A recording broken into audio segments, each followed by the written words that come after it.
Unnecessary intro song to totally waste your time. So here are some sad facts about nature, or wonderful facts, depending on who you are. Somebody said, and I kind of find it believable, that in today's world, 80% of the women are being serviced by only 20% of the men. Service meaning serviced in the biblical sense. You know? This isn't news. I think nature has been this way for a long time. You can just look out at a deer, big buck, lots of does. The distribution for women isn't 1-to-1. I don't think it ever has been. I come from a background of polygamy. Not my personal life, but my great-great-great-grandfather, Christopher Merkley, was a polygamist. A Mormon polygamist. I think he was the last polygamist, so that's 3 greats ago.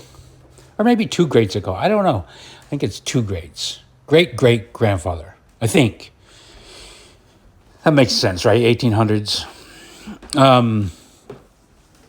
He was a financier of... He loaned Joseph Smith some money. Joseph Smith was eventually martyred or murdered for debts that he owed. He had some financial schemes, borrowed money, didn't pay it back, blah, blah, blah. People paint it like he was a religious martyr, but it was really finances. Anyway, yeah, and my great-great-grandmother was Zarissa Fairbanks, descendant of the people who owned the oldest European structure still standing in America. That's right. Isn't that some impressive genetics? But yeah, so polygamy is a thing that if you're a Mormon and you go abroad, everybody asks you if you're polygamous. And all over the world, there's still, you can get rid of polygamy, but that doesn't mean you're getting rid of the fact that women flock to powerful men, or noteworthy men, providers, even, quite frankly, my own experience with women in this dumb city of San Francisco, when I had my little small modicum of C-list fame, was that women like who other women like. They don't even necessarily like you because of some special glint in your eye or the way that you dance or whatever. It's that you have other women. I've told this to people all the time. It's just like, if you want to trick this system, just if you wanted to, you could hire a couple escorts to just go with you to a thing. If they're pretty and they don't look like they're hired, the other women at that event will go, well, who's that guy with 2 women? I didn't have to do that. I just took pictures of people and photoshopped them to make them look pretty, and turns out vanity is a drug, and I was a dealer. Women liked being photoshopped. This is pre-filters. You had to have a guy at the factory, a guy like me that could run the magic tool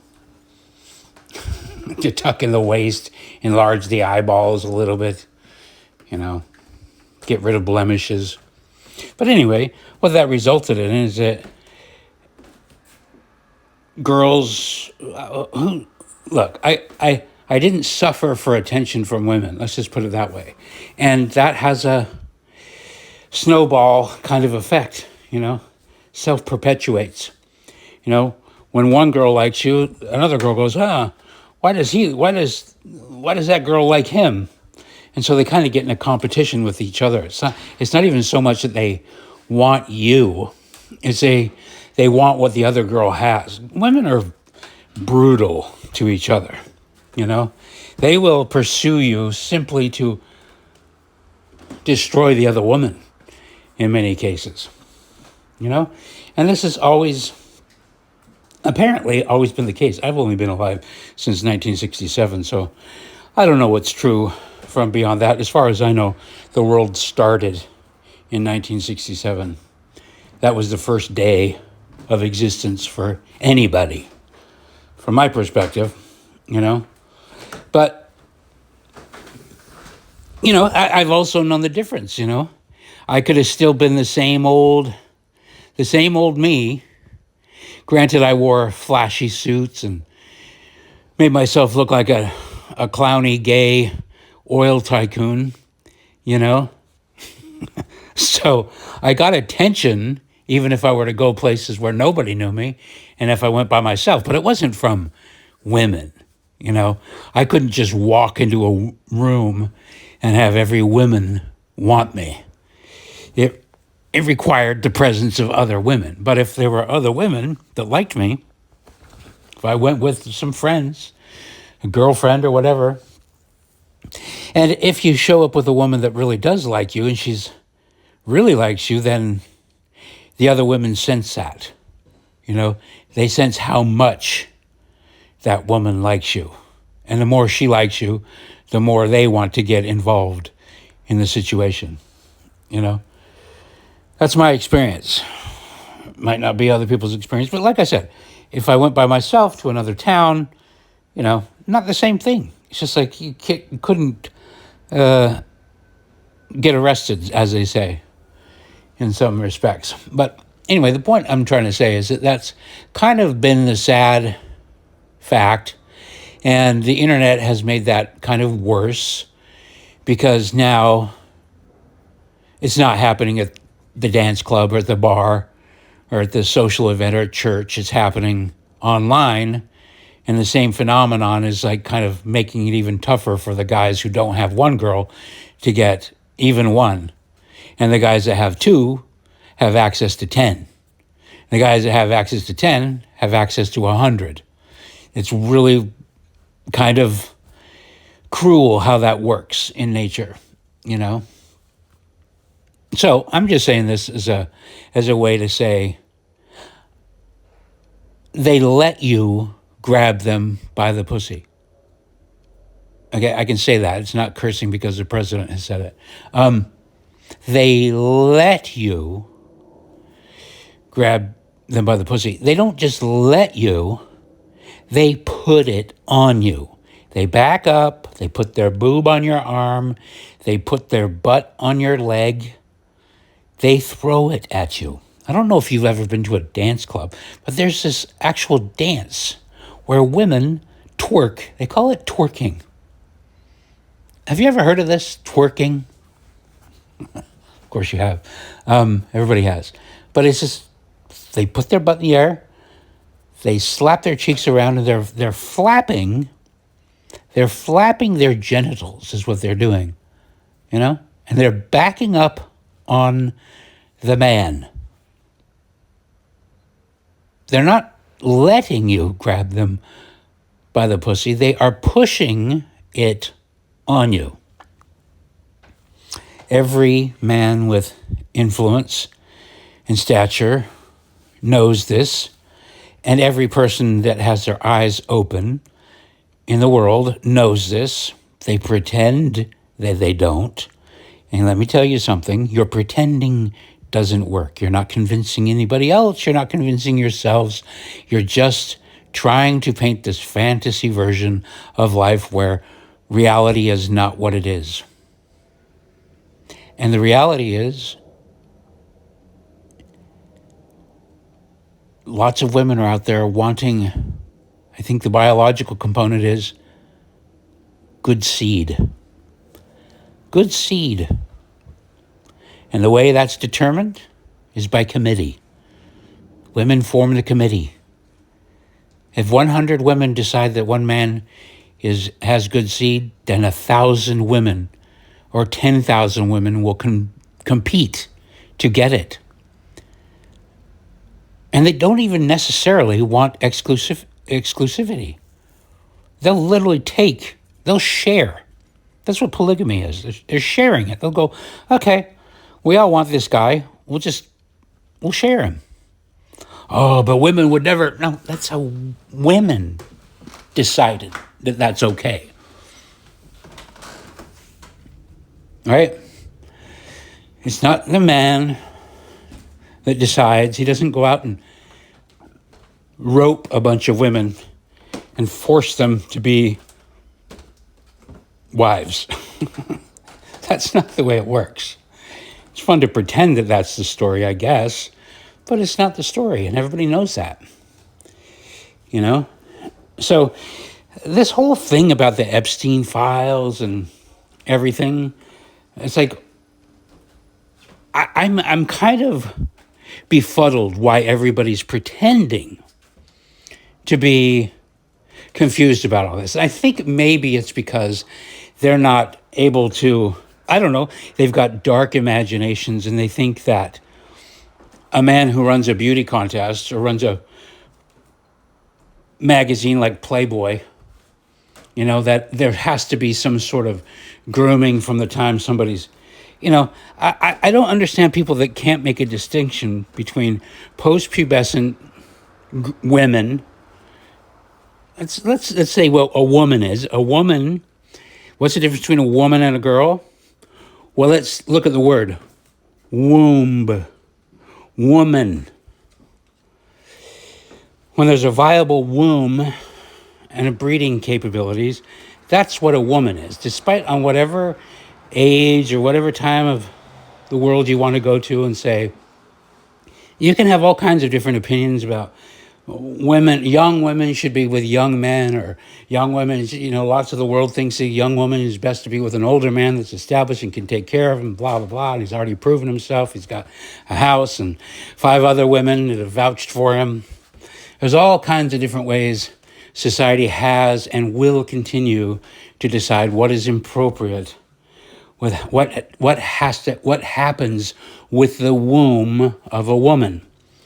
A girl doesn't have that capability. That's a very clear line. Why? I don't know why people are pretending like it's not clear, like a fully formed, you know, this is a fairly recent thing too. MTV used to have shows about 16 and pregnant or whatever. You know, that just kind of used to be, everybody knew this, even the culture, that she's only 17, and, you know, every song is like all these, and it was all just kind of recognized as being, I'm not even going to say fine, I'm not going to say it's great, I'm just going to say it was acknowledged as being reality.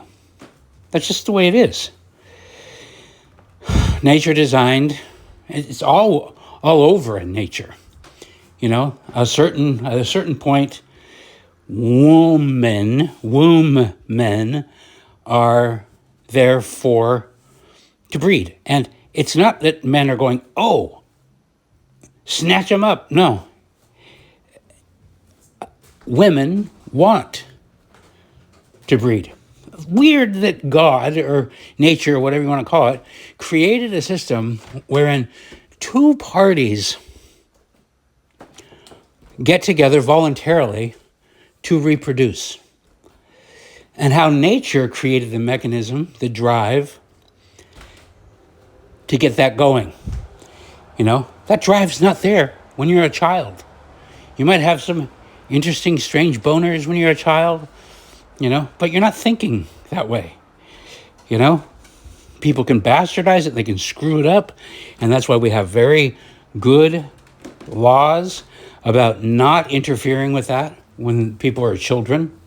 That's why it's considered universally as being evil to insert, no pun intended, yourself before nature does it, to get there before, to interfere and to destroy innocence is absolutely vile. I don't think anybody disagrees with that. Not even the people that are engaged in it, I don't think, disagree with that. I think people that are doing that also know that it's tremendously wrong, because I suspect it happened to most of them. And if they could change things, they would say, no, how about don't molest me when I'm prepubescent child? I think that's pretty universal.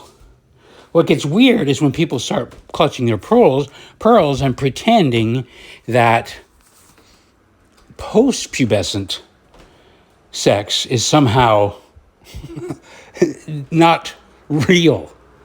Like, as if they've forgotten about their own urges and desires and constant boners and constant fantasizing when they were post-pubescent or going through it. I don't know why people are pretending. I don't know why. Virtue signaling, I think it might be also the internet. Trends get going, and maybe it's good. Maybe this rise of the leftist church lady is maybe good. Maybe all this Me Too-ness. But what I'm seeing as a result of this is not that things are changing. I'm seeing it kind of just go back into this system, what we're talking about, that has always existed, which is that 80% of the women are serviced by 20% of the men. Like that problem or that fact, that phenomenon of nature is simply just exacerbated by the internet. Because Lord knows that these women that are, the Harvey Weinstein women, they were all wanting Weinstein, not because he was this beautiful guy, but because of whatever he could provide. And they all lined up. And they let him grab them by the pussy. And then they complained about it later when they regretted it, or when they didn't land him.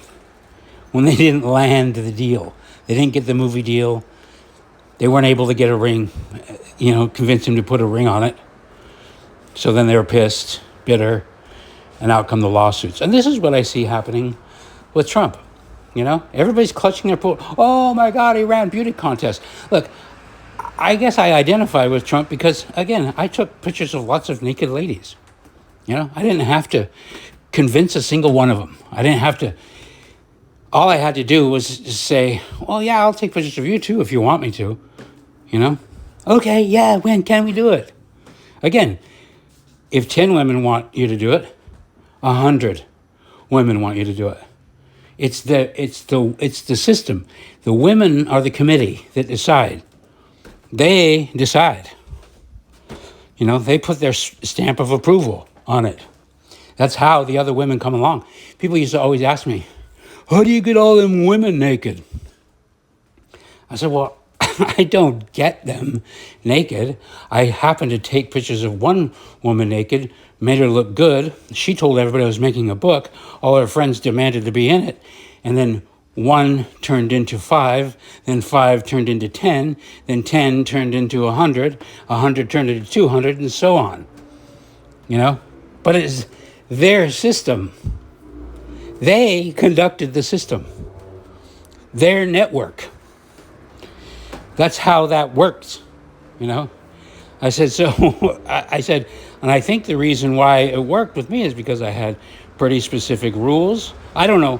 For me, it's different. I don't know how Hugh Hefner did it. I don't know what his phenomenon was, but I imagine it's something similar, But it self-perpetuates, You can't really stop it, in fact. I mean, I tell this to people, about that coffee table book that I made. It's my fault in that I saw it through, but really it started just as me telling my friend Jenny, who I had photographed, in the nude on her sofa, and turned out with a really good classic looking photo. I simply said, wouldn't it be cool to do a coffee table book of all these girls we know on their sofas in their San Francisco apartments? Wouldn't it be cool if, I've said that about 1,000 things. Wouldn't it be cool if, it would be a good idea, it'd be cool. She went out and told everybody that I was doing it. Next thing you know, next time I was out, literally five girls said, Jenny told me you're doing a book. I want to be in it. I want to be in it. I want to be in it. Okay. Once I had done the first 5 pictures, I was kind of stuck because I said I was doing one. And I was like in this, even if I had changed my mind and said I don't want to do it anymore, then you're the guy that then it seems like you tricked people into taking their clothes off for you, by saying I was doing a book. So I was kind of in it. Now I had to complete it, and I did. So, yeah, all the pearl clutching about Donald Trump. Oh, here's the funniest thing.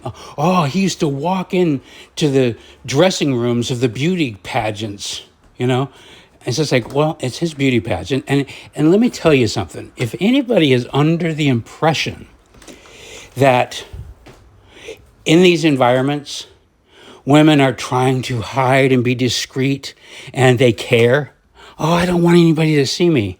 They're out of their minds. One of the worst parts about going through or being the photographer that I was is that it broke the fourth wall. The thing I don't like about it the most is it kind of desensitized me. I didn't want to be desensitized to the allure of a naked body, but it kind of does that because all of a sudden wherever I went, women just felt completely comfortable taking their shirts off. Like friends of mine, I'd be hanging out and they'd just be, it's almost like I was a little bit insulted because it made me feel like I was one of the girls. And I didn't like that feeling at all. Like, oh, don't worry about Merkley. You can take them, And so everybody's always taking their shirts off. And I'm like pretending that I'm comfortable with it, like pretending that, oh, no, this is cool. Meanwhile, I'm just going, I don't think I want to be in this room right now, averting my eyes, and putting on an act that is somehow just normal because I never really thought it was normal, Even when I was taking photographs, I knew that the women beginning were uncomfortable, and my point was to just, let's take these pictures really quickly. I gave very specific directions, chin up, chin down, move this over here, whatever, so, to break that discomfort. And I was really good at that because it's like getting naked in the first place that's the hard part. But once it happens, then it's just like, who gives a shit? And then suddenly you're just chatting and it's no big deal, But anyway, point is I'm trying to say is like all the people pretending like this, like they've never seen a documentary about the backstage of any runway show or anything. I mean, even if you're on Saturday Night Live, for crying out loud, any theater production whatsoever where quick costume changes need to happen, it's just like there's going to be a lot of nudity, and it's not just going to be a bunch of women that are going, please respect our space. It's like, no, nobody gives a shit about that, And the guy running the show is going to walk from this place to that place. Usually people act like, there are these private dressing rooms. That's not how it works at any of these events, okay? If you go to one of these big modeling events or fashion shows, you usually have a big area backstage. It's very large, and maybe there's a few screens thrown up. But for the most part, no. Nobody's even looking for privacy. So if you have a backstage pass or you're part of the workforce in any way, you're simply going to see naked people because that's what they're filled with. They're not a bunch of different small dressing rooms and everybody's got their secret little closet. That's not the way that works. These are large open areas. At best, you'll get a few curtain dividers to maybe block view to the audience, or maybe an open door to the public.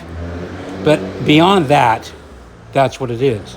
So People trying to scream, oh, yeah, Donald Trump used to walk around backstage. Where else the fuck is he supposed to walk around? When you're running an event, I was also a concert promoter for a long time. So, in the sense that when you're a concert promoter and it's just one band or two bands, yeah, they'll have separate dressing rooms, right? But that can't happen when there's 100 girls or 50 girls because there's not 50 dressing rooms. So the whole area backstage becomes one giant dressing room. And if you're a concert promoter or you're in the band, guess where you're going to be? You're going to be backstage. You're not going to be hanging out in the front of the house with the audience. And even in the sound booth, there's only room for a couple of people. So you're not going to be out there for more than a couple minutes. You're going to be backstage. Anyway, I don't know why I have to explain this shit to people. It's so simple. Okay, but let's go beyond that. Let's say, oh, but Donald Trump, he was actually servicing these women, also dating them. Oh, is this a shocker? This is a shocker? A socialite? A billionaire socialite is taking his pick of the litter, so to speak? This is supposed to be news?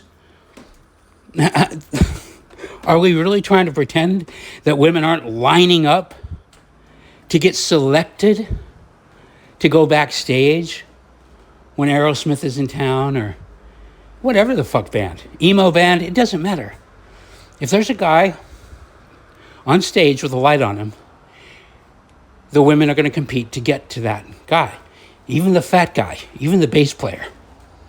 There's all the jokes and everything that they got the last pick. But that's just the way it is. That's nature. And apparently nature is designed it that way because all throughout nature, one dude services 20 women. You can take that up with the Lord. But as far as I'm concerned, the Lord has sanctioned it in the Bible and other places. Cultures have changed, and it's great. Have that discussion. But if we're pretending like reality isn't reality, I'm just going to have to say, please kindly fuck off. Please kindly fuck off if you're going to pretend that reality isn't this way, and hasn't been for forever, So I don't care. I simply don't care. I don't care if Donald Trump was actually friends with Epstein, right? I don't. Want to know why? Because I, too, have had friends that turned out to suck. You might have, too. Maybe not. Maybe all of your friends are perfect. I don't have that story. My story is that I have become friends in my life. I don't have any friends left, but hardly. But I've been friends with lots of shitty people,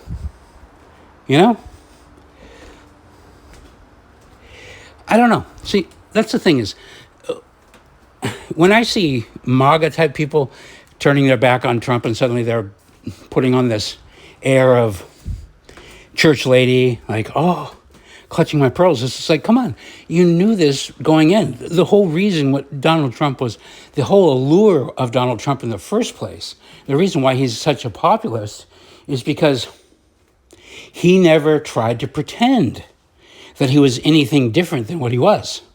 He was on the Howard Stern show constantly talking about these kinds of things, rating women, 1 to 10, talking frankly, just speaking the way normal. That's why people liked him, is because he was speaking the way average people speak.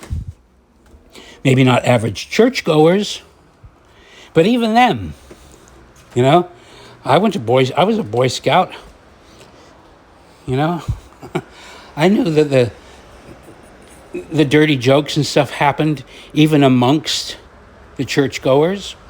I had a stepdad when we went to deer hunting, and he would swear and tell dirty jokes because the girls weren't around and we were deer hunting. So I don't know. Just save the moralizing. It's just like, I get it. You want to find a reason to hate somebody, and you pick the nearest tool. Oh, he hung out with a pedophile. Okay, well,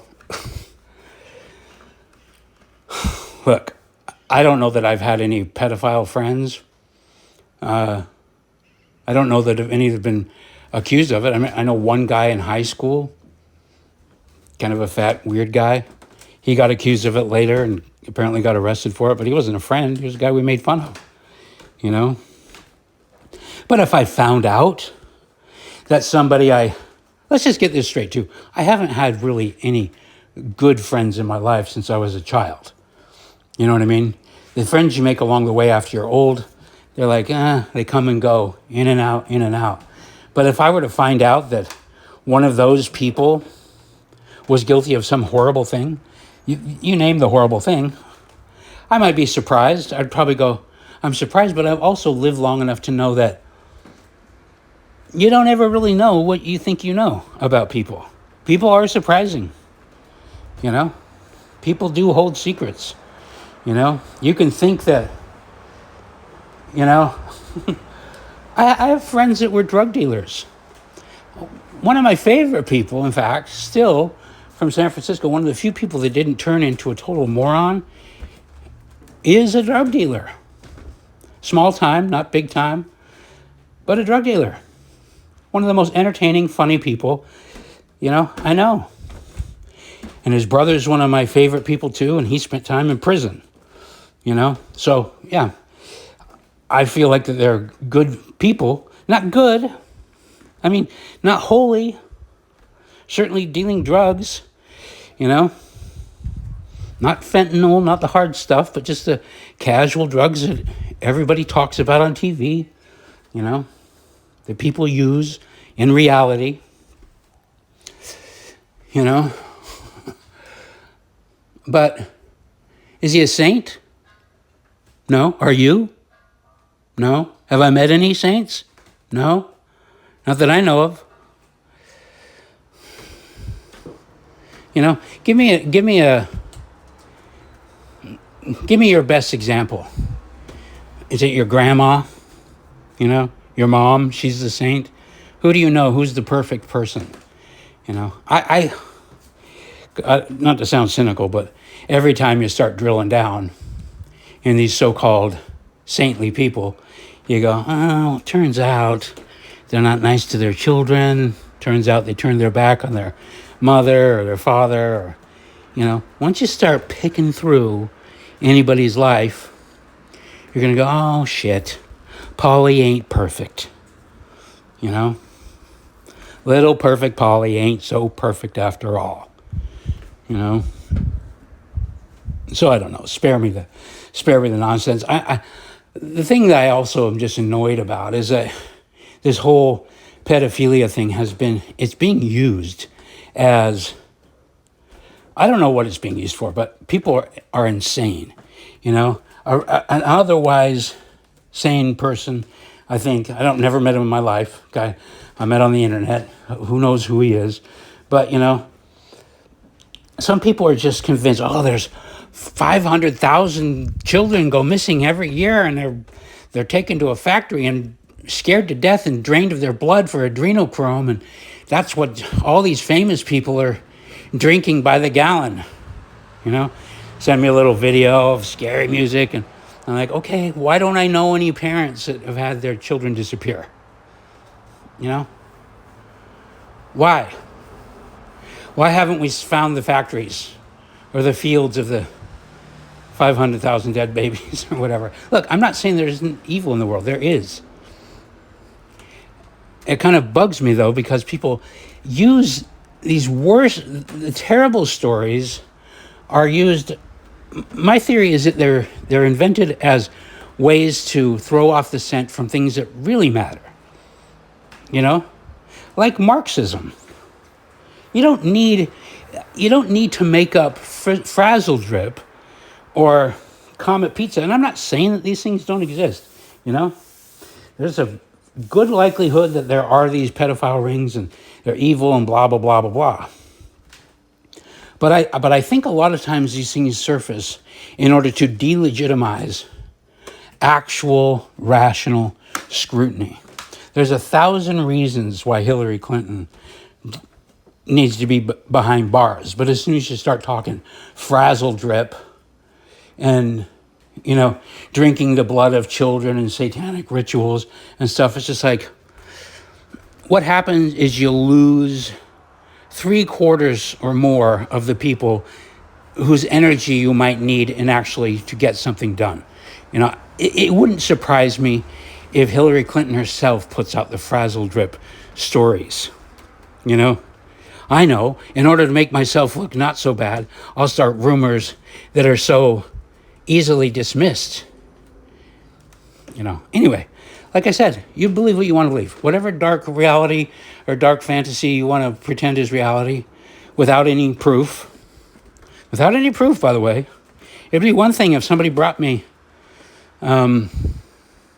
first-hand photographs that they took themselves of Hillary Clinton ripping the face off of a child and putting it on her face.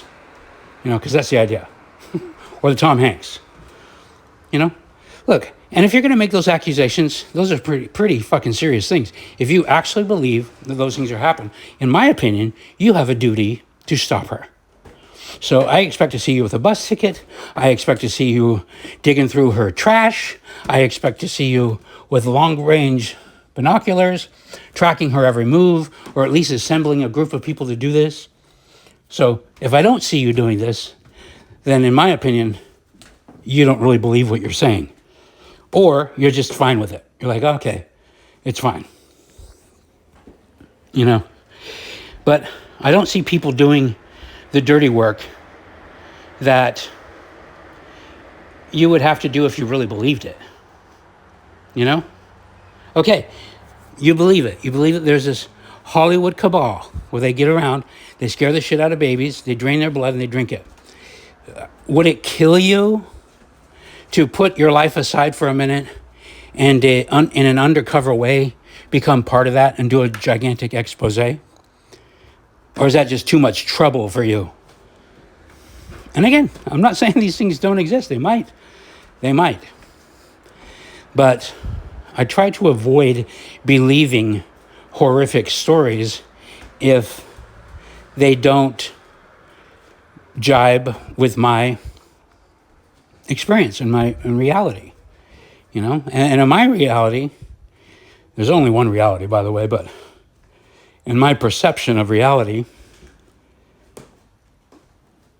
two people can't keep a secret. That's not the way the world works. It's a well-worn cliche that only one person can keep a secret. So if there is two people keeping a secret or six people keeping a secret, I just go, well, then the evidence is going to be out there. You're going to find it. I don't care what kind of rules the organization has. It could be this Church of Scientology or the Mormon Church trying to keep their temple garments off the internet and, temple ceremonies off the internet. But they're there. They're there. You can find them. They all are there. That's kind of the point, If you really think that if you order from a certain catalog, an expensive wardrobe, that they ship it to you with a child in it, then I believe it's your duty to put the money together and order that thing that you suspect comes with a child in it, have it delivered to your door, and then free the child. Not just say, oh, it's a secret way that people are ordering children. You have a duty. This is what's really hard for me to deal with people that I think are like minds, is when they go down these roads, these dark fantasies, which may or may not be true. Again, I don't know. But if you're going to make a wild claim, you got to support it with crazy evidence. What is it? The more crazy, more outlandish the claim, the more outlandish the evidence needs to be. I subscribe to that. If you're going to call somebody a pedophile, you can't just sit back and go, oh, I know he is. I just know it. No, you got to get the fucking evidence. And it's your duty to do that. It's your duty to find out. If you really have that hunch, But I don't think people do have that hunch. I think they just like saying it. I think they just like saying it, you know? Or if they believe it and they're not doing anything about it, besides making a post, Epstein, release the files. Right, because you never had a, I don't know, man. It's just like, it blows my mind. It just blows my mind how is the left any different than Salem? You know, you're a witch. I'm just seeing witch trials again, over and over again. That part of human nature doesn't change. You know, when you read about the Salem witch trials, you think, oh man, people were sure weird back then. I'm like, what are you talking about back then? We got the same shit now. People haven't changed. They're still accusing people of being a witch and a sorcerer and whatever. Again, bad people. But maybe the thing is, if you start with the rational thing, you get to find the evidence. If you're going to, that's what I think about these stink agent stories. You know, I think a lot of these, I hate to use the term conspiracy theories, but a lot of these dark fantasies, I think they're there really to distract people from practical problems. You know, call Obama's wife a man rather than just simply showing how much money he funneled to this or that organization, how much he ripped off the American taxpayer or whatever. Practical things that you could actually do, you know. Instead, turn it into this story of pedophilia and frazzle drip and ripping faces off of children and wearing them around as masks. And it's just like, okay, look, I'm happy to say I was wrong. Well, not in this case. I don't want to be wrong in this case for sure. Because if Hillary Clinton really is ripping the faces off of children and wearing them around as a mask, anyway, I needn't say how horrible that is. I just think it's pretty unlikely. You know? I think it's more likely that she's your basic fucking evil, thieving, lying, control freak bitch. And maybe she's doing it. I don't know. I don't necessarily believe it because I don't believe everything. But if you believe it, then get out your fucking walking shoes. Is that what they mean by gumshoes? You got to go out and trail these people if you're going to make these accusations. If you really believe that they're happening, then God damn it, you better go out there and save those fucking kids. Because if you ain't, then you're full of shit. Anyway, that's too much time on that topic. Can we just all stop pretending to be appalled by Donald Trump's behavior? Oh, he had sex with a porn star that threw herself. Oh, really? Okay. I had sex with a porn star once too. Crucify me. Get out the cross. You know? Drag me through the streets. What do you want me to say? You know? People aren't perfect. I like Donald Trump because he never tries to pretend to be holy and perfect. Or let's just say he didn't used to. Now he's holding his tongue a lot more on that topic because, well, look how people are behaving. You know? He's a witch, burn him. It's like, okay, all right. He who is without sin cast the first stone. Go for it. Anyway, go ahead and cancel me. I don't give a fuck. Thanks for listening. Unnecessary outro song to totally waste more